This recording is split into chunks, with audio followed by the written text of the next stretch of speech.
This is a brief demonstration on a relatively simple vector script that I call the Smartfloor. What is the Smartfloor? It's that. What does it do? It does this. Ain't that neat? Look at that. It doesn't let you fall or nothing. So what this does is it pretty much just grabs your position, it places an object beneath you, and it really doesn't get much more complicated than that. All the effects and stuff are bells and whistles. That was lag because Forge's server side, I'm getting packet losses right now and it's making recording very frustrating. But yeah, so what this thing does is it grabs the player's current position, places an object there once you enter the area, and then once you exit the area, it removes that object. So we're going to go ahead and first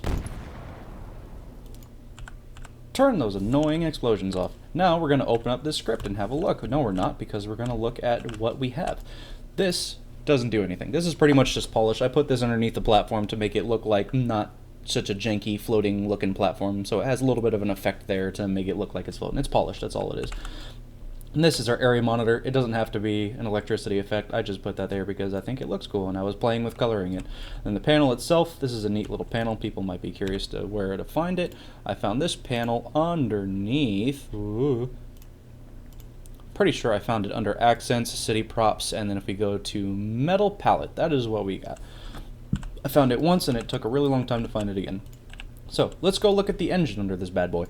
What we have here is not as complicated as it looks. It's a pretty nice and simple script. Honestly, this bottom bit isn't entirely necessary. If you just want the functionality, all we need to do is look up here.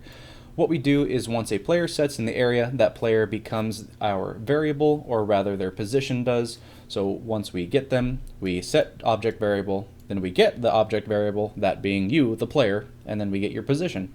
All we're doing is grabbing the XY coordinates of the player, and then we are setting the panel to those coordinates. As for the Z axis, I am simply referencing the panel itself because I've set it to a Z position that I want it to stay at. I don't want to do anything with the Z. I want to go up and down, follow the player any which frickin' way.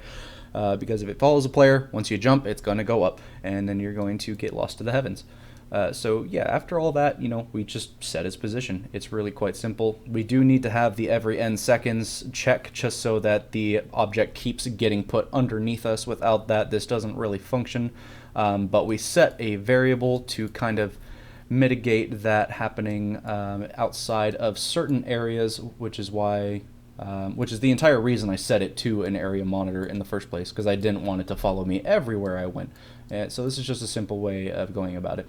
You can definitely approach this in other different ways. It doesn't have to be exactly like this, but I figure, this is a good enough example to describe, or rather show and explore how it could happen and in certain situations.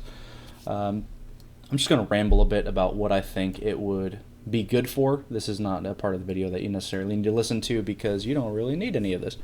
So first things first.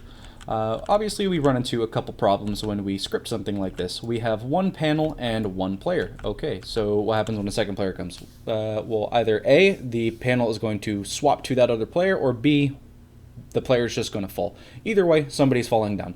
The only answer is we need more panels. Well, that's a lie. We have more options than that. Well, I don't know. That's kind of a lie. Bottom line, you always need more panels.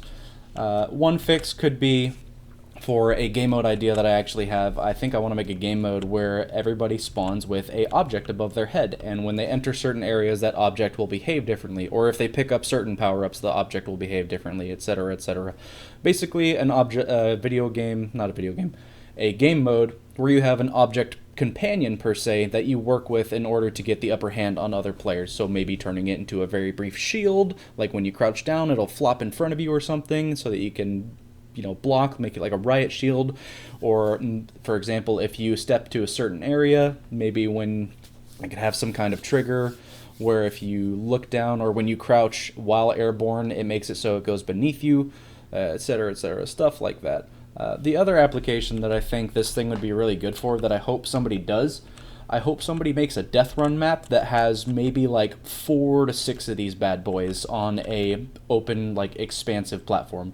Because you're going to have a ton of people approaching an area at once. They're all going to jump over the ledge, and only some people are going to get the platform. The rest of them are just going to fall to their death until people get to the other side, and then the platform then becomes available for somebody else to walk on.